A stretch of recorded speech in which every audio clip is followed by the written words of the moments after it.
ছাড়া, কোনো কারণ ছাড়া ইচ্ছাকৃতভাবে রোজা ভেঙে ফেলার কথা মাথায়ও আনবেন না। কি বললাম? কোনো কারণ ছাড়া, কোনো ওজর ছাড়া, কোনো অসুস্থতা ছাড়া রোজা ভেঙে ফেলার চিন্তাও মাথায় আনবেন না ইনশাআল্লাহ।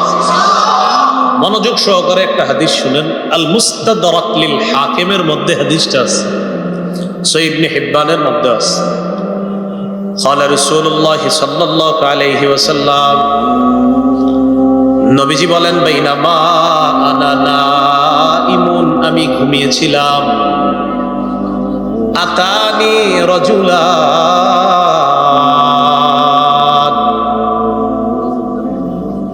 আমি ঘুমিয়েছিলাম, স্বপ্নে আমার কাছে দুজন লোক আসছে। স্বপ্নে কয়জন আসছে? এই যারা রোজা ভেঙে ফেলে তাদেরকে আপনারা এই হাদিসটা নিজেরা আজকে মুখস্থ করবেন, আর যারা ওই যে লাল কাপড় টাপড় লাগায় খায় এদেরকে এই হাদিসটা শোনায় দিবেন। পারবেন না ইনশাআল্লাহ? বাংলাটা মুখস্থ